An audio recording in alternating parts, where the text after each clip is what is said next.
자, 요한복음 4장은 예수님이 갈릴리로 가실 때 이제 사마리아 지역으로 가시면서 수가 여인을 만나시고 대화하시는 내용을 적고 있습니다. 자, 예수님과 사마리아 여인의 내용을 좀 요약해서 이제 세 개로 나눌 수 있는데요. 그 첫 번째가 바로 영생하도록 솟아나는 생수에 관해서 말씀해 주십니다. 야곱의 우물에 가셨고 그곳에 이제 수가 여인이 물을 뜨러 왔을 때에 그것을 먹는 것은 목마르겠지만 내가 주는 물은 영생하도록 솟아나는 생수다. 그러니까 목마르지 아니하다라고 말씀을 하시죠. 그리고 이어서 남편에 대해서 말씀해 주시고 그 다음에 맨 마지막에 영과 진리로 예배하는 것에 대해서 말씀해 주십니다. 자, 영생하도록 솟아나는 생수는 무엇을 의미하는 것이죠? 사도 요한은 그것을 이제는 성령으로 가르쳐 줍니다. 물론 이제 그것은 이제 요한복음 7장 37절에서 39절 말씀이죠. 명절 큰 날에 예수님께서 우리에게 말씀해 주신 것입니다. 누구든지 목마르거든 내게로 와서 마셔라. 나를 믿는 자는 성경에 이른것 같이 그 배에서 생수의 강이 흘러나오리라 하시니 이는 그를 믿는 자들이 받을 성령을 가리켜 말씀하신 것이라고 했습니다. 그래서 결국 예수님께서 수가 여인에게 말씀하신 그 영원히 목마르지 아니하는 그 생수 또한 무엇입니까? 성령에 관한 것입니다. 그리고 이 성령은 바로 진리의 영이라고 하는 것이죠. 하나님의 모든 것을 가르쳐 주시고 생각나게 하신다고 하는 거예요. 깨닫게 하신다고 하는 것입니다. 그래서 이제 진리 가운데로 우리를 이끌어 가시는 것에 대해서 말씀해 주시는 것이고요. 그 다음에 이제 남편에 대해서 이어서 말씀을 해 주시죠. 사실 우리가 5 남편이 있다라고 얘기했지만 사실은 이 수가 여인은 과부입니다. 남편이 없어요. 실제 과부인지는 모르겠습니다만 성경에서 과부는 무엇을 의미하는 것이죠? 남편이 없는 것이죠. 남편이 없으면 그건 뭐예요? 그 여자가 그 남자 온전히 연합되지 않은 상태를 의미하는 거예요. 실제로 과부일 수도 있겠습니다만은 그러니까 가짜 남편과 살고 있음을 얘기하는 거예요. 그 진짜 남편은 누굽니까? 하나님이시죠. 예수님이에요. 그래서 진짜 하나님을 만나지 않은 상태를 얘기하는 것이죠. 그리고 이어서 이제는 장소에 대해서 얘기합니다. 이제 수가 여인이 얘기하죠. 우리는 이 산에서 이 사마리아 여인이 말한 이 산은 그리심산을 얘기하는 것입니다. 사마리아 지역에서. 그래서 그 사마리아인들은 실제로 그 그리심산을 굉장히 신성화시켜요. 그러니까 거기가 거룩한 장소로 여기고 그곳에서 이제는 제사를 지냈던 것이죠. 그렇지만은 유대인들은 어디에서 제사를 드렸던 것이죠? 예루살렘. 그래서 수가 여인이 얘기를 하죠. 우리는 이 산이고 유대인들은 예루살렘에서 예배를 드린다고 했는데 라고 했을 때에 예수님은 뭐라고 하십니까? 하나님께서 예배를 받으실 때가 있다라고 얘기를 하시죠. 그러면서 영과 진리로 예배한다라고 얘기하십니다.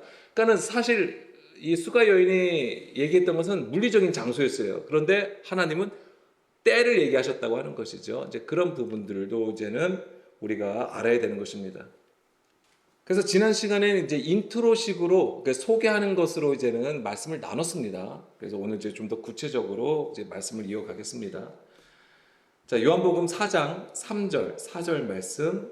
자, 유대를 떠나사 다시 갈릴리로 가실새에 사마리아를 통과하여야 하겠는지라. 자, 그 당시 갈릴리로 가기 위한 여정으로 사마리아를 지나는 것은 매우 파격적인 행보라고 할 수 있습니다. 이런 예수님의 여정은 성령의 인도하심을 따라서 순종하시는 언약을 성취하는 것이라고 말씀을 드렸습니다. 그래서 지난 시간에 간단하게 말씀드린 것이 바로 사마리아 지역하고 유대인들의 관계였어요. 그래서 서로 원수 보듯 한다라고 했잖아요. 그래서 오늘은 이제 그 부분을 좀 더 자세히 나누고 예수님께서 결국엔 사마리아로 가셔서 하셔야 되는 일이 무엇인지를 좀 살펴볼 겁니다. 자, 요한복음 4장 5절, 6절 말씀. 사마리아에 있는 수가라는 동네에 이르리니 야곱이 그 아들 요셉에게 준 땅이 가깝고 거기 또 야곱의 우물이 있더라. 예수께서 길 가시다가 피곤하여 우물 곁에 그대로 앉으시니 때가 6시쯤 되었다라고 했습니다. 그러니까 여기서 우리가 굉장히 이 하나님께서 우리에게 가르쳐 주시기 위해서 많은 힌트를 주신다고 하는 거예요.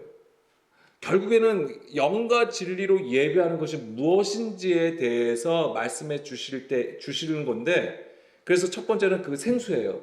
그런데 이 생수가 있는 그것을 말씀하신 그곳이 어떤 곳이었냐면 수가라 하는 동네라고 하는 거예요.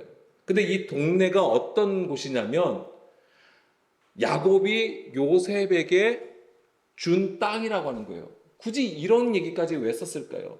이게 힌트라고 하는 거예요. 우리가 깨달을 수 있는 힌트가 되는 것입니다. 그래서 요셉에게 준 땅이라고 하는 것. 그래서 여기는 사실 어딥니까? 세겜이에요. 세겜 지역이에요. 그러니까 사마리아인데 세겜이 되는 거예요. 왜냐하면 야곱에도 우물이 있는 곳이고요. 그래서 여기서 요셉에게 준 땅이고, 그 다음에 야곱의 우물이 있다라고 하는 것이고, 그 다음에 만난 시간도 제시하고 있습니다. 몇 시로 되어 있습니까? 6시라고 되어 있어요. 근데 여기서 그러니까 요한복음에 표기된 시간은 어디 표기냐면 로마법이에요. 그러니까 로마 시간이에요. 그러니까 지금 우리의 시간이에요. 그러면 실제적으로 히브리식으로는 이게 몇 시일까요? 언제일까요? 6시간 전이에요. 예, 12시에 정오가 되는 것입니다. 이제 그런 부분들도 우리가 또한 깨달을 수 있는 힌트가 되는 것입니다. 그것에 대해서 우리가 이제 깊게 나누지는 않겠습니다만은 뭐냐면 이 6시는 바로 이제 정오를 의미하는 것이고, 그래서 이게 어떤 거를 의미하는 거냐면 흑암과 사망의 그늘에 앉은 자들에게 큰 빛으로 오신 예수님을 지금 보여주는 거예요. 정오면 언제? 가장 해가 빛날 때예요. 예, 가장 높은 곳에 있을 때를 얘기하는 거예요. 가장 빛날 때. 그것이 바로 예수님께서 흑암 가운데 오신 이스라엘. 왜냐하면 이스라엘인데 실제적으로는 어디 오신 거예요? 갈릴리 지역이라고 하는 것이죠. 갈릴리 지역도 어디 지역하고 이제 연결되어 있습니다. 사마리아 지역하고 연결되어 있고요. 이것이 역사적으로는 이제 미리 말씀을 드리지만 아수르에게 침범을 당하잖아요. 아수르에게 빼앗겼어요. 이 북이스라엘이.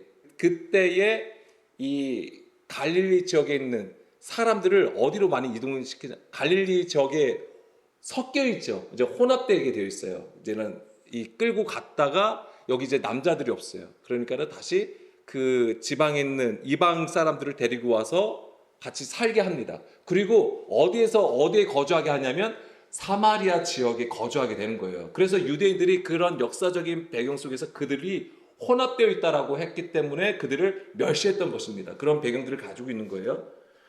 그래서 그곳에 바로 큰 빛으로 오신 것을 보여주는 것입니다. 그게 이제 정오예요. 근데 사도 요한은 6이라는 표현을 했어요. 그러면 6이라는 숫자를 우리가 또 알아야 돼요. 성경은 이 숫자가 의미를 가지고 있습니다. 그럼 6은 무엇을 의미할까요? 예, 사람의 수예요. 우리가 가장 먼저 생각하는 것이 사람의 수를 얘기합니다. 그래서 실제적으로 666 우리가 이제 사달의 숫자라고도 많이 얘기하는 건데, 그 666도 뭐냐면 결국에는 육신에 속한 구조들을 얘기하는 거예요. 그 시스템, 그 구조를 의미하는 것입니다. 어쨌거나 이 6은 사람의 수인데, 근데 우리가 그것을 이제 부정적으로 이제 보는, 이미 부정적으로 봤을 때 얘기고, 그러면은 성경에서 이 6은 단지 그 부정적인 의미만 가졌을까요? 자, 6째 날에 무슨 일이 일어났습니까? 예, 사람만 만들었어요? 사람만 만들었습니까? 6째 날에? 짐승도 만들었잖아요. 짐승도 만들었습니다. 그래서 이게 굉장히 중요한 거예요. 6째 날에 사람, 즉 남자와 여자를 만들었습니다. 그런데 여기서 이제 중요한 게, 우리가 성경에서 남자는 어떤 자를 얘기하는 거죠? 예, 씨를 가진 자, 진리를 가진 자. 여자는요, 진리가 없는 상태, 연약한 자를 얘기하는 거예요. 그래서 지금 6시에 예수님께서 사마리아 여인을 만났다라고 하는 것이 굉장히 중요한 포인트예요. 그게 뭐냐면 예수님을 만나서 예수님의 말씀을 듣고 깨닫는 자는 어디로 가는 거예요? 어디로 서는 거예요? 남자로 세워지는 거예요. 그렇지 않으면 여자이거나 또 여자는 또한 짐승과 같다라고 하는 거예요. 왜냐하면 짐승이 또한 영이 없는 자들을 얘기하는 것이기 때문에 그런 의미들을 가지고 있는 거예요. 그래서 여기서 중요한 포인트가 되는 거예요. 그런 기점이 되는 것입니다. 그런 의미들을 다 가지고 있는 거예요. 이런 것들이. 우리는 그냥 수가라고 하는 동네, 여기는 야곱의 우물이 있는 장소고, 때가 6시쯤에 예수님이 한 여인을 만났구나 이렇게 읽고 지나가는 것이지만은 이게 단지 그냥 이런 우리에게 이야기를 해주기 위해서 이런 것들을 적은 것이 아니라고 하는 것이죠. 이런 것 모든 것들이 다 영적 의미와 우리에게 언약의 구조로 이끌어가는 하나님의 방법이었던 거예요. 그러니까 사도 요한은 엄청난 깨달음을 가지고 이런 것들을 다 기록하였던 것입니다. 자, 그래서 이제 예수님이 사마리아 여인을 만난 곳은 수가라는 동네이고 또 야곱이 요셉에게 준 땅에서 가깝다라고 했죠. 그러니까 가까운 장소 어디지? 이제 이런 걸 생각하는 게 아니라 요셉에게 준 땅이라고 하는 거. 그러니까 요셉과 관련되어 있다라고 하는 거예요. 그러니까 예수님께서 이 동네에 오셔서 행하시는 이 일이 요셉과 관련되어 있다는 것을 우리가 감각할 수 있어야 되는 것이죠. 그런 것들이 다 힌트예요.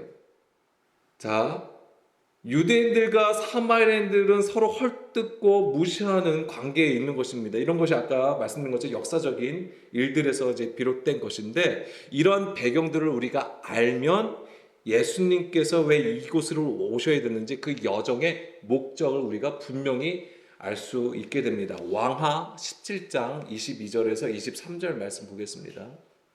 22절에 보게 되면 이스라엘 자손이 여로보암이 행한 모든 죄를 따라 행하여 거기서 떠나지 아니하므로. 자, 그러면 우리가 여기서 이제 알아야 되는 게 무엇입니까? 자, 하나님께서 다윗을 통해서 통일 왕국을 이루셨죠. 그 다음에 다윗 다음에 누가 왕이 됐습니까? 솔로몬이 됐어요. 그 다음에 이제 솔로몬 이후에 어떻게 되죠? 예, 북이스라엘과 남유다로 갈라지게 됩니다. 그러면서 남유다는 누가 왕이 이어갑니까? 르호보암이 이어가요. 그 다음에 북이스라엘은 열 지파를 데리고 여로보암이 왕이 됩니다. 사실은 여로보암은 어떤 자였습니까? 충신이었죠. 예, 충신이었는데 이제는 분리돼서 나가서 이제 왕이 되는 것이죠. 그런데 그가 엄청난 일을 행합니다. 여기서 보면 여로보암이 행한 모든 죄를 따라라고 했어요. 여로보암의 죄는 무엇일까요? 가장 큰 죄. 예, 베델에 금송아지를 만들었다고 하는 거예요. 근데 그 이유가 너무 그럴듯해요. 우리의 생각, 사람의 생각으로 보면 너무 그럴듯해요. 왜 만들었습니까? 이제 북이스라엘 백성들이 이제 절기 때마다 어딜 가야 됩니까? 예루살렘에 가요. 그러면 이 왕의 입장에서는 어떨 것 같아요? 불안불안한 거죠. 우리 백성들이 이렇게 가다가 거기 그쪽에서 다 머물러 있거나 그쪽 편이 될 것 같아. 그러니까 어떻게 해요? 그러면 아예 그쪽으로 제사를 드리러 가지 않게 하기 위해서 어떻게 한 겁니까?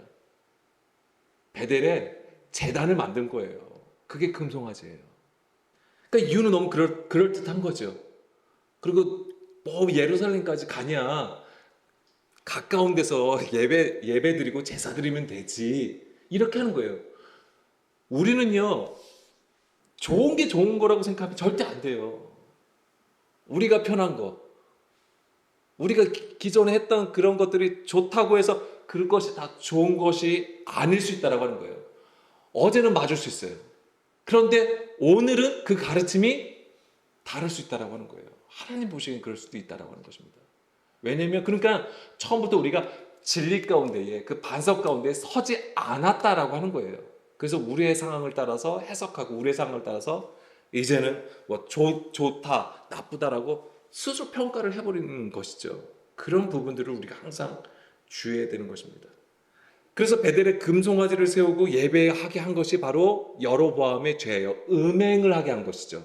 백성들로 하여금 음행하게 하였다고 하는 것입니다. 다른 하나님, 다른 신을 믿게 한 것이죠. 그러니까 하나님께서 하신 방법이 무엇입니까?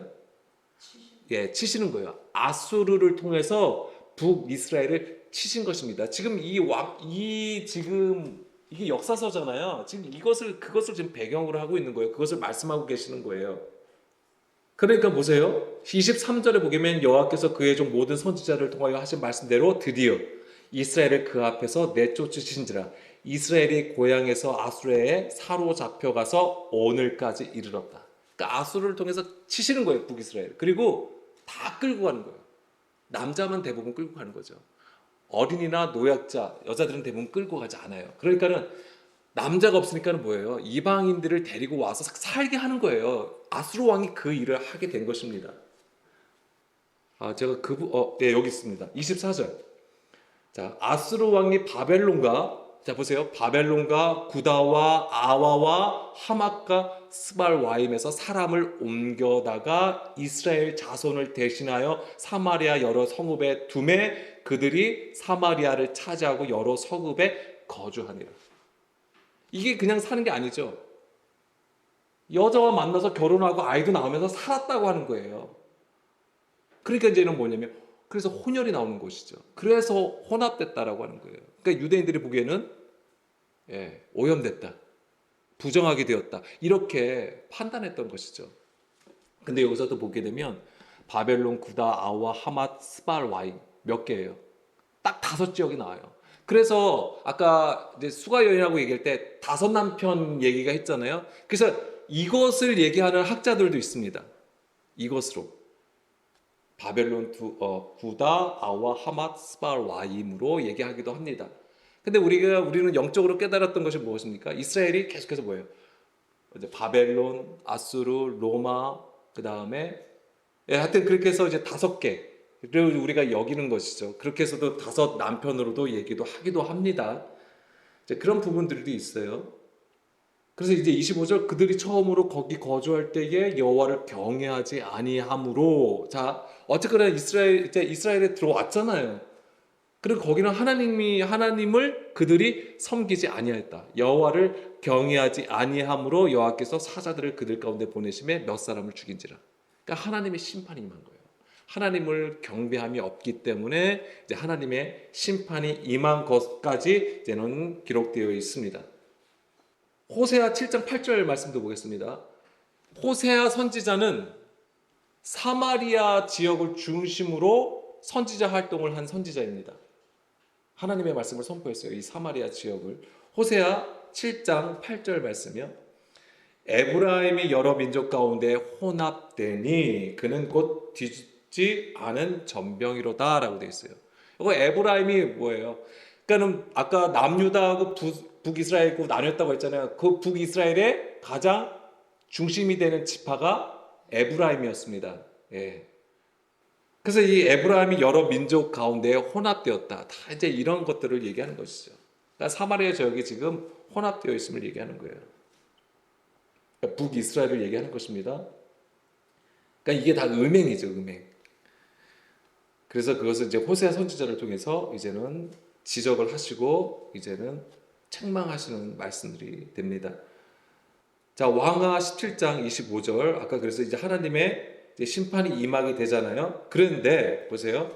사마리아에서 다른 남편을 섬기니까 하나님께서 이제는 심판하시게 돼요. 그러니까는 아수르 왕이 무엇을 하는지 아십니까? 아수르 왕이? 그러니까 아수르 왕도 하나님을 알았던 것 같아요. 다른 왕이지만. 그러니까 하나님을 알았다고 해서 믿었다는 얘기 아니에요, 절대. 왜냐면 아수르도 그들의 신이 있는 거잖아요. 하나님을, 왜냐면 여기서 보면은, 자, 26절. 그러므로 어떤 사람이 아수르 왕에게 말하여 이르되, 이제 이 일을 하나님의 심판이 임하였다고 하니까 이 일을 아수르 왕에게 얘기했다고 하는 거잖아요. 왕께서 사마리아 여러 성읍에 옮겨 거주하게 하신 민족들이 그 땅 신의 법을 알지 못함으로 그들의 신이 사자들을 그들 가운데에 보내매 그들을 죽였사오니. 그렇죠? 아무래도 지금 사건이 일어난 거예요. 사건이 일어났는데 이거를 누가 아수르 왕에게 고하는 것이죠. 이는 그들이 그 땅 신의 법을 알지 못하였기 때문에 이런 일이 일어났습니다라고 얘기를 해주는 거예요. 그러니까 이 아수르 왕이 어떻게 합니까? 27절. 아수르 왕이 명령하여 이르되 너희는 그곳에서 사로잡아 온 제사장 한 사람을 그곳으로 데려다 가되 그가 그곳에 가서 거주하며 그 땅 신의 법을 무리에게 가르치게 하라. 이렇게 얘기를 해주는 거예요. 그러나 아수르 왕이 율법을 가르쳐 주라고 하는 거예요. 그들이 지금 어마어마한 고난 가운데 있어요. 죽으니까 하나님의 심판이 임했다는 것을 들은 거잖아요. 그러니까 그 어떤 사람이 왕에게 고했는데 그 사람이 되게 지혜로운 거죠. 그러니까 이 왕도 하나님을 아는 거예요. 그 하나님 정말 무섭구나. 그러니까 어떻게 하는 거예요? 율법을 가르쳐 주라. 제사장을 파견해서 율법을 가르쳐 주라라고 명령을 합니다. 28절, 이에 사마리에서 사로잡혀간 제사장 중 한 사람이 와서 베델에 살며 백성에게 어떻게 여호와를 경외할지를 가르쳤더라라고 되어 있는 것이죠. 그러니까 이런 일이 있었던 거예요. 그러니까 우리가 볼 때는 아수르 참 원수, 이스라엘의 원수 막 이렇게 얘기해도 사실은 하나님이 그 모든 것도 하나님의 도구로 쓰신다라고 하는 거예요. 채찍질하는 그 몽둥이로도 쓰시는 것이지만 또한 하나님을 알게 하시는 것에도 하나님께서 쓰신다라고 하는 거예요. 다 하나님께서 우리를 구원으로 이끌어 가시는 방법이라고 하는 것입니다. 자, 사마리아잖아요. 지금 이 지역이. 이 사마리아가 무슨 뜻이냐면 망대란 뜻이에요. 망대. 쇼메로, 망대라는 뜻입니다. 망대하면 파수꾼이죠. 파수꾼이 관련되어 있는 거예요. 파수꾼. 그럼 파수꾼은 어떤 자입니까? 그 지역을 지키는 자예요. 또한 뭐예요? 깨어 있어야 되는 거예요. 밤낮 깨어 있는 자예요. 이것은 오늘 우리가 복음을 전하는 우리에게 가장 중요한 영적 모습입니다. 파수꾼. 그래서 우리가 제사장이라고 할 때도 이 제사장은 파수꾼의 역할을 반드시 해야 되는 것입니다. 깨어 있어야 된다고 하는 거예요. 무엇으로부터? 육신의 것으로부터, 세상으로부터, 우리가 좋아하는 그 모든 구조에서부터 깨어서 그 육신의 일이 아닌 영의 일 가운데 반드시 서야 된다고 하는 거예요. 그래서 그들은 무엇을 켜고 있습니까? 등불을 켜고 있는 자예요. 그 등불은 어디에 있습니까? 우리 안에 있는 거예요. 성령의 기름 부음 통해 그 기름 부음으로 그 기름을 준비해서 그 불을 계속 밝히는 것이 있어야 되는 것입니다. 그러니까 예수님께서 사마리아로 가신 부분은 그런 부분들하고도 다 지금 연결이 된다라고 하는 거예요. 지금 여기 지금 이 내용을 보면은 지금 율법을 지금 가르치라고 했잖아요. 제사장을 세워서. 그러니까 그들이 바로 나중에 무엇을 이어합니까? 사마리아 제사장들이 되는 거예요. 그러니까 자기들은 전통성이 있다라고 얘기를 하는 거예요. 우리가 율법을 지키고 있었다. 왜냐하면 아수르가 멸망된 이후에 지금 율법을 지금 가르치고 있는 거잖아요. 그러면은 아수르가 멸망한 이후에 남유다는 어떻게 됩니까? 한참 후에 바벨론의 포로로 끌려가잖아요. 끌려갔다가 다시 돌아오잖아요. 그리고 그들이 성경을 정리한 거가 대부분이 사실 바벨론에서부터 돌아온 이후에 성경을 정리한 거예요. 그들이 깨달은 거예요. 비로소 우리가 왜 바벨론으로 끌려갔지? 우리가 성전이 있고 예루살렘이 있고 성전이 있음에도 불구하고 그렇게 제사를 드렸는데도 불구하고 왜 우리가 바벨론으로 끌려가야만 됐지? 그러니까 하나님의 말씀대로 우리가 순종하지 않았구나. 그래서 그러면 하나님의 법을 제대로 좀 알아야겠다 해가지고 정리했어요. 대부분 그때 정리한 것들이에요. 그러니까는 그러니까 사마리아 지역에 있는 사람들 입장에서는 어떤 거예요? 봐봐, 너희들 그렇게 끌려갔잖아. 너희들도 그렇게 혼났잖아. 우리는 너희가 그렇게 끌려갔을 때에 우리는 계속 율법을 지키고 있었다라고 생각을 하는 거죠. 그러니까 서로 우리가 더 정통이 있다라고 얘기를 하는 거예요. 유대인들은 비록 바벨론 끌려갔다 돌아왔지만 여전히 성전이 예루살렘에 있기 때문에 우리가 정통이다. 그러니까 우리가 하나님 앞에 거룩한 백성이다라고 서로 주장하는 거예요. 그러니까 얼마나 서로 원수가 됐겠습니까? 그런 배경들을 가지고 있는 거예요. 어쨌거나 유대인들은 사마리아인들은 혼합되어 있다라고 했기 때문에 그들을 부정하게 계속해서 여겼던 것이고요. 자, 요한복음 4장 19절 보겠습니다. 자, 다시 예수님과 수가 여인의 대화 중에서 예수님이 이제는 내가 영생하는 생수를 주는 자이고 그 다음에 남편 얘기를 한 이후에 여자가 딱 들어보니까 18절부터 보겠습니다. 18절이 무슨 내용으로 되어 있죠? 이게 남편 얘기가 있죠. 그 다음에 여자가 그러니까 예수님과 얘기하다 보니까 주여 내가 보니 선지자입니다라고 얘기를 하는 거예요. 고백을 하는 거예요. 왜 갑자기 이런 얘기를 했을까요? 예수님이 뭔가 선지자의 아우라가 막 뿜어 나왔을까요? 분위기가 마치 선지자인 것처럼 보였기 때문에 이 여자는 어떤 여자였냐면 그게 중요한 거예요. 이런 걸 보면은 이런 고백을 그냥 일반 여자가 그냥 집에서 살림살이하고 남편 밑에서 사는 여자였다면 이런 고백이 될까요? 아니에요. 예, 못합니다. 그러니까 이 여자는 평상시에 메시아를 기다리고 있던 여자라고 하는 거예요. 그러면은 사마리아 지역에 있는 사람도 율법을 가지고 있고 남유다에 있는 사람들도 율법을 가지고 있는 거잖아요. 그럼 그들이 신뢰하고 있는 율법은 뭐냐면 성경은 모세오경이었어요. 물론 나중에 사마리아 오경이라고 얘기하지만 그것도 사실은 모세오경이에요. 이 모세오경에서 왜 선지자가 누가 나옵니까? 저 신명기 18장 15절 말씀에 보게 되면 모세가 얘기하잖아요. 내 하나님 여호와께서 너희 가운데 내 형제 중에서 너를 위하여 나와 같은 선지자 하나를 일으킬 것이다 라고 얘기하는 거죠. 그러니까 지금 이 여인도 이 선지자를 기다리는 거예요. 뭐? 모세와 같은 선지자. 이게 메시아라고 여기는 거예요. 그런데 지금 예수님이 딱 그거예요. 생수를 주신다고 얘기를 하시잖아요. 그러면서 그들이 기다렸던 그 예수님을 봤던 이 수가 여인은 그 예수님을 선지자이다 라고 얘기를 하는 것이죠. 바로 모세와 같은 선지자, 바로 자신이 기다리고 있던 메시아라고 얘기를 하는 것과 같았던 것입니다. 사실 여기서 이제 우리가 또 뭐 알아야 되는 게 뭐냐면, 이렇게 너무 사실은 우리가 그래서 알아야 되는 게 너무 많은데 간단하게 말씀드리면, 사마리아 지역에서 메시아를 기다리는 그 메시아하고 남유다에서 기다렸던 메시아는 같았을까요? 달랐습니다. 그래서 남유다, 이제 예루살렘 성전을 중심으로 했던 유대인들이 기다렸던 메시아는 어떤 메시아였냐면 다윗의 자손이에요. 다윗의 자손. 유다 지파에서 나오는 다윗의 자손을 얘기하는 거예요. 그래서 우리가 잘 알고 있듯이 이제는 이사야 11장 1, 2절 말씀이죠. 예, 이새의 줄기에서 한 싹이 나며 그 뿔에서 한 가지가 나서 결실할 것이요 그 위에 여호와의 영, 곧 지혜와 총명의 영, 모략과 재능의 영, 지식과 여호와를 경외하는 영이 강림하리니 그가 여호와를 경외함으로 쫙 이제 이게 뭐냐면 메시아에 가는 거잖아요. 바로 이 메시아. 그래서 뭐냐면 이 메시아는 다윗의 자손이 되는 거예요. 반면에 사마리아 지역에서 기다렸던 메시아는 어떤 메시아였냐면 아까 그렇죠. 요셉이 그래서 나오는 거예요. 요셉이 그냥 나오는 게 아니에요. 왜? 요셉이 준 땅이라고 했던 게 그냥 나온 게 아니에요.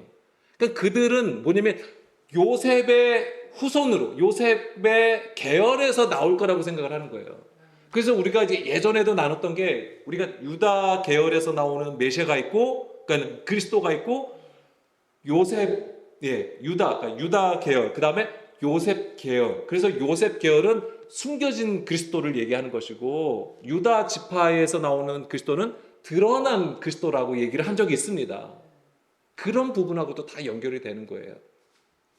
그래서 이제 그런 부분들도 우리가 사실은 다 공부하면 너무 할 게 많죠, 당연히. 그렇지만 지금은 요한복음 4장 내용으로 따라가면서 보고 있는 거기 때문에 그렇게는 나누지 않고 예전에도 우리가 나눈 적이 좀 있습니다. 자, 어쨌거나 이제 이게 요셉과 관련되어 있다라고 하는 것이고, 그래서 그러면 이 요셉 계열로 오시는 메시아는 우리에게 어떤 의미일까요? 예, 그렇죠. 고난의 그리스도를 보여주는 거예요. 이 요셉은 고난의 그리스도. 그래서 드러난 그리스도는 영광의 그리스도예요. 그렇죠? 부활하시고 승천하시고 주의 보좌에 앉으신 왕이란 말이에요. 영광의 그리스도예요. 그렇지만 요셉의 후손으로 오신 그리스도는 고난의 그리스도. 그래서 여호수아 24장 32절 요셉이 죽으면서 무엇을 얘기합니까? 예, 나의 뼈를 가나안 땅에 들어갈 때 메고 올라가라고 얘기하죠. 자, 또 이스라엘 자손이 애굽에서 가져온 요셉의 뼈를 세겜에서 장사했다. 세겜. 굉장히 중요한 거예요. 아브라함이 하나님의 약속의 땅으로 들어갈 때도 처음 들어간 장소가 어디예요? 세겜이에요, 세겜. 아까 그러니까 수가라는 동네가 어디에 있다고? 세겜 가까이 있다라고 하는 거예요. 그러니까 그 지역이 얼마나 그들에게는 중요하겠어요. 장사하였으니 그곳에 야곱의 크시스타를 주고 세겜의 아버지 하몰의 자손들에게 산 밭이라. 그것이 요셉 자손의 기업이라고 한 것이죠. 그러니까 요셉의 뼈가 묻힌 장소. 그러니까는 요셉의 뼈, 이것은 그것을 메고 올라가라고 되어 있어요. 올라가라, 메고 올라가라. 고난의 길이라고 하는 거예요. 이것이. 그러니까 이스라엘이 생각해 보세요. 이게 가나안 땅에 가서 묻었다고 했잖아요. 그럼 이 요셉의 뼈를 몇 년간을 가지고 있었다는 거예요. 40년을 광야를 지나면서 이거를 메고 갔다고 하는 거예요. 이게 보통 생각해 보세요. 우리가 지금 강에서 죽을 것 같은데 지금 뼈가 뭐라고 이거를 메고 갑니까? 근데 이들은 그거를 끝까지 가지고 가는 거예요. 이게 고난이에요. 십자가를 지고 가는 것과 같은 거예요. 이런 그림들이 다. 그래서 요셉은 고난을 당하시는 예수님을 예표하고 있는 것입니다. 그래서 예수님은 이런 언약적 구조를 성취하시기 위해서 사마리아에게 가신 것이고 십자가를 지심으로써 그 언약의 성취를 완성하시는 거예요. 정말 우리가 그냥 예수님이 십자가면 우리 죄를 사해 주셨지, 우리가 구원받았지, 이것만 노래하지 마세요. 정말 십자가는 우리가 공부하면 공부할수록 어마어마한 것들이 나오는 거예요. 자, 그리고 여호수아 24장 33절, 그 밑이죠. 아론의 아들 엘라살도 죽음에 그를 그의 아들 비느하스가 에브라임 산지에서 받은 산에 장사하였다. 에브라임 상지. 이 에브라임 상지라고 여기서는 그렇게 나와 있지만 이게 어디라고 생각을 하냐면 그리심산이에요. 그리심산으로 생각을 하는 거예요. 그렇기 때문에 사마리아인들은 그리심산을 굉장히 거룩하게 여겨요. 그래서 거기에 제단을 하고 오늘날까지도 그곳에서 사마리아 제사장들이 제사를 지냅니다. 실제 있어요. 지금도 제사를 지내요. 그래서 그때 이제는 절기가 되면 양들을 잡습니다. 아마 거기에 그거 경험하는 관광 그런 것도 있을 거예요. 실제로. 근데 아무나 막 그렇게 하는 것 같지. 여자는 아마 못 들어가는 걸로 알고 있는데 어쨌거나 그런 것도 있다고 제가 들은 것 같습니다. 아마 인터넷에서 사진 찾아보시면 아마 쉽게 찾으실 수 있으세요. 그래서 이제 이런 부분들이 바로 이제는 요한복음 4장 5절, 6절에서 이제 요셉의 이름이 그래서 언급이 되는 거예요. 그러니까 이런 것들이 다 힌트예요. 그래서 이제는 이 요셉과 관련해서 이 요한복음 4장에 숨겨진 언약의 구조들을 우리가 이해할 수 있는 것이고요. 그 다음에 이제 6절에 보면 여기 야곱의 우물이 나오잖아요. 이 수가 여인은 이 야곱의 우물에서 이제 물을 길렀어요. 근데 이것은 항상 목마를 수밖에 없죠. 이 야곱의 우물이 의미하는 것은 무엇입니까? 사람의 계명이에요. 옛 계명을 의미하는 것입니다. 그러니까 생명이 될 수가 없는 거예요. 오직 예수님의 그 말씀으로만이 우리가 생명을 얻을 수 있다. 그래서 예수님께서 제시하신 게 뭐예요? 생수예요. 영생하도록 솟아나는 생수를 말씀을 하신 거예요.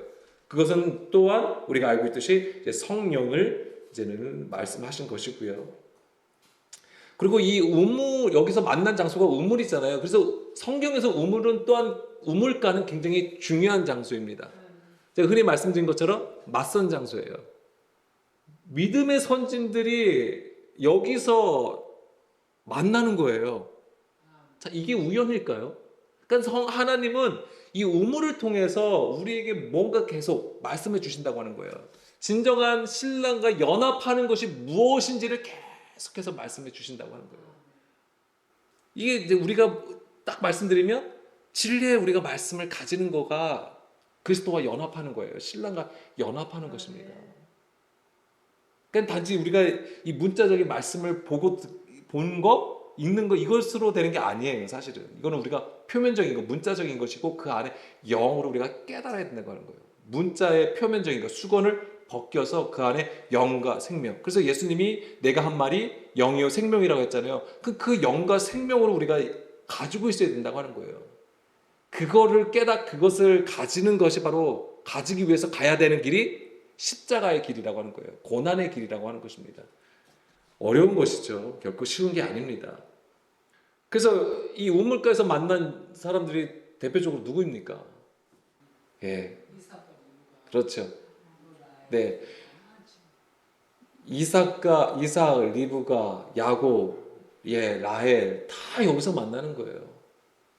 그래서 요한복음 4장에서 이제 이런 그림들을 우리에게 계속 전해주는 것은 결국 우리를 어디로 이끌어 가냐면 진정한 예배가 무엇인지, 하나님이 기뻐하고 받으시는 예배가 무엇인지를 가르쳐 주시기 위해서 우리를 이렇게 이끌어 가시는 거예요, 계속해서.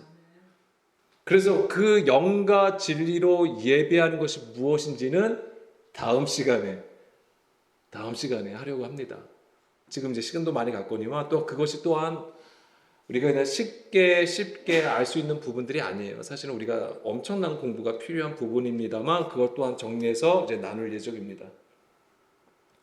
자, 그런데 이제 요한복음 4장 25절 여기 보면 요한복음 4장 25절 보게 되면 여자가 이르되 메시아, 아까 선지자라고 얘기했잖아요. 그런데 여기서 보면 여자가 이르되 메시아 곧 그리스도하는 이가 오실 줄을 내가 아노니. 그러니까 이 수가 여인은 어떤 여인입니까? 메시아를 기다리는 자예요. 그리스도를 기다리는 자라니까요. 그가 오시면 모든 것을 우리에게 알려주시리다. 이 여자가 보통 여자가 아닌 거예요. 그러니까 뭐냐면 물론 사마리아 지역으로서 야곱의 우물을 먹는 자이지만 그가 기다렸던 메시아는 어떤 메시아냐면 모든 것을 우리에게 알려주신다라고 하는 거예요. 혹시 이 부분 기억나실까요? 진리의 성령이 오시면 우리를 어떻게 하신다? 모든 것을 생각나게 하시고 가르치신다라고 하는 거예요. 그거와 연결되는 거죠. 아마 사도 요한은 이런 부분들을 우리에게 계속 얘기해 주고 싶었던 것 같아요. 우리가 막달라 마리아를 카톨릭의 개념에서는 카톨릭에서 어떻게 가르쳤습니까? 창녀라고 얘기했었어요. 교부가 그렇게 가르치니까 그것이 계속해서 전통으로 내려왔던 가르침이었어요. 근데 이 막달라 마리아는 창녀가 아니에요. 아마 이거는 그냥 제 의견입니다만 제자들 중에서 가장 수준이 높은 제자 중에 한 명이었을 거예요. 여자임에도 불구하고. 그러니까 그런 자가 부활하신 예수님을 처음 만나는 거 아닙니까? 그거 그냥 우연히 가서 예수님이 죽으셨으니까 막 슬퍼가지고 그냥 무덤가에 가서 막 간 것처럼 우리는 읽는 거지만 그게 그냥 그렇게 되는 일이 아니에요. 하나님의 모든 일은 다 하나님의 뜻과 계획이 있고 그 뜻을 우리에게 가르쳐주는 그림이라고 하는 거예요. 그러니까 부활하신 예수님을 만나는 첫사람이 되는 거 아닙니까? 여기서도 모든 것을 알려주신다라고 했을 때도 모든 것, 하파스. 이게 뭐냐면 알파와 파스가 합쳐진 단어예요. 그 알파는 뭐냐면 연합이라는 개념을 가지고 있어요. 알파는. 그리고 파스는 뭐예요? 모든이란 뜻이에요. 온전함이란 뜻을 가지고 있는 거예요. 그리고 알려주시리이다. 아난겔로. 아나, 뭐뭐 위에. 겔로, 앙겔로. 전령, 공표하다. 알리다란 뜻이에요. 뭐예요? 그러니까는 말씀의 모든 위의 것, 하나님의 모든 말씀을 그 본질을 알게 하신다라고 하는 거예요. 그래서 사마리아 지역에, 그러니까 사마리아인들이 메시아를 기다릴 때는 물론 그들의 형편의 더 나아짐을 위해서 메시아를 기다린 것도 있겠지만은 지금 사도 요한이 우리에게 얘기해 주려고 하는 것은 뭡니까? 사마리아의 회복이에요. 이건 곧 북이스라엘의 회복과도 관련되어 있는 거예요. 그리고 그 회복은 무엇과 관련되어 있습니까? 말씀으로 이루어진다라고 하는 것을 보여준다라고 하는 거예요. 그런 부분들을 우리가 반드시 봐야 되는 것입니다. 이런 그림들을 통해서. 그리고 요한복음 4장 20절, 22절 잠깐 볼게요. 여기까지만 좀 보겠습니다. 자, 우리 조상들은 이 산에서 예배하였는데, 자, 이 산이 그리심산이에요. 아까 계속 그림신산을 말씀드렸고요. 당신들의 말은 예배할 곳이 예루살렘에 있다 하더이다. 예수께서 이르시되 여자야 내 말을 믿으라. 이 산에서도 말고 예루살렘에서도 말고 너희가 아버지께 예배할 때가 이르리라 라고 되어 있습니다. 예수님은요 이것도 저것도 아니라 오히려 너희가 아버지가 예배할 때가 이르렀다라고 말씀을 해 주십니다. 자, 물리적인 장소가 중요할까요? 중요합니다. 중요해요. 그런데 그것보다 더 중요한 것은 무엇입니까? 장소를 뛰어넘어서 중요한 것은 우리가 그 영으로, 그 진리 가운데에 듣고 순종함으로 우리의 삶에서 반드시 그 예배가 나타나는 것이 있어야 된다고 하는 거예요. 물론 이런 물리적인 장소 필요하죠. 왜? 우리가 함께 나눠야 되잖아요. 어쨌거나 우리가 들어야 되잖아요. 말씀을 들어야지만이 그 들음을 통해서 우리가 깨닫기라도 하는 거 아닙니까? 반드시 들어야 돼요. 그 들어야 되는 장소, 서로 교제하고 서로 나눠야 되는 장소가 반드시 필요한 거예요. 그것이 지금 우리가 보여지고 있는 교회라고 하는 것입니다. 어떤 모임이고 또한 선교 단체일 수도 있는 거예요. 근데 그것을 뛰어넘어야 된다고 하는 거예요. 또한 이 교회가 귀하다고 해가지고 이 교회가 정말 신성한 곳이야. 이 교회 밖은 다 오염되고 다 변질되고 세상법 있고 부정하고 그런 거 아니에요. 중요한 건 하나님의 말씀을 가지고 있는 우리, 중심에 하나님의 말씀을 가지고 있는 나 자신이라고 하는 거예요. 우리라고 하는 거예요. 우리가 교회예요. 지금 이제 그런 것들을 다 이제 다음 시간에 이제 나눌 겁니다. 그래서 이제는 지난 시간에도 나눴던 것이 예레미야 31장 4절에서 6절 말씀이죠. 이거잖아요. 처녀 이스라엘아, 내가 다시 너를 세우리니 내가 세움을 입을 것이고 내가 다시 소고를 들고 즐거워하는 자들과 함께 춤추며 나오리라. 자, 이 소고를 들고 즐거워하는 자와 함께 춤춘다. 이거 이제 미리암과 관련해서 말씀드렸고요. 그래서 내가 다시 사마리아 산들의 포도나무들을 심는 자가 그 열매를 따기 시작하리라. 이게 지금 회복에 대한 거, 이스라엘의 회복이에요. 근데 이거죠. 사마리아 산들의 포도나무를 심대. 그리고 그 열매를 따기 시작한다. 그 지금 예수님이 내가 하나님께 예배할 때가 이르렀다는 것은 잘 이거와 관련되어 있는 거예요. 6절 에브라임 산 위에서 파수꾼이 외치는 날이 있을 것이라. 예, 아까 사마리아가 무슨 뜻이라고 했습니까? 망대. 그래서 파수꾼과 관련되어 있다라고 하는 거예요. 그러니까 이런 것이 지금 이미 구약에도 다 지금 예언되어 있는 거예요. 그리고 예수님은 이 모든 말씀들을 친히 행하심으로써 말씀들을 다시 한번 성취하시는 그 모습을 우리에게 보여주신다고 하는 거예요.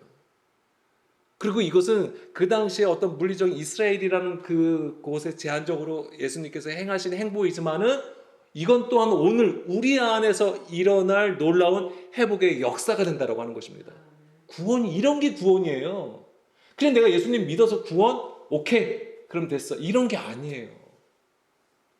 이런 말씀, 이런 언약의 구도를 알고 그 말씀을 따라가는 것. 꼭 이게 사마리아 지역이니까 우리가 사마리아 지역에 가서 뭐 포도나무를 심고 막 이런 거 얘기하는 게 아닙니다. 다 영적인 거예요. 실제적으로 포도나무를 심기도 했어요. 사마리아 지역 가면 실제 많은 포도나무를 심고 거기서 이 열매를 땁니다. 진짜로. 이 말씀 때문에. 그런 부분도 필요합니다.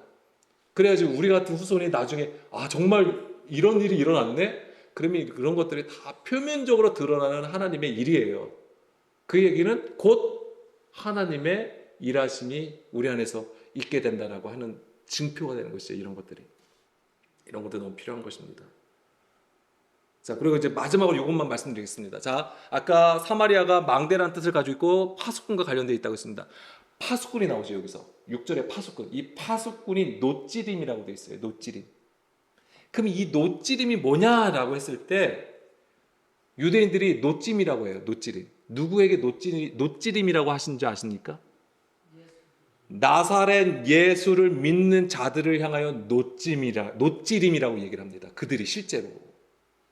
우리를 얘기하는 거예요. 자, 그러면 지금 이 얘기가 뭔 얘기가 있습니까? 이방인들을 통한 이스라엘의 회복. 이스라엘의 회복이 무엇인지를 우리에게 보여주는 거예요. 그래서 한세 사람이라는 게 그거예요. 물론 우리 여러 방면에서 우리가 그 의미를 얘기할 수 있겠지만 뭐예요? 유대인과 이방인이 하나가 되는 거. 이것은 오직 그리스도 안에서만 이루어질 일이라고 하는 것입니다. 그래서 아까 또 이 사마리아 지역에 어떤 곳이라 했습니까? 그러니까 이스라엘인과 이방인이 사실은 혼합되어 있는 거라고 했잖아요. 이게 지금 어떻게 되는 거예요? 이것을 회복시키신다고 하는 거예요. 그리스도를 통해서. 하나님은 그렇게 일을 하시는 거예요. 그리고 정확하게 하나님의 뜻을 깨달았기 때문에 예수님은 그 말씀을 따라 순종하여서 사마리아로 가셨던 것입니다. 자, 다음 시간에 영과 진리로 예배하는 것에 대해서 좀 더 나누겠습니다. 그때는 그것만 나눌게요. 영과 진리로 예배하는 것이 무엇인지. 자, 이 시간 우리 함께 기도하겠습니다.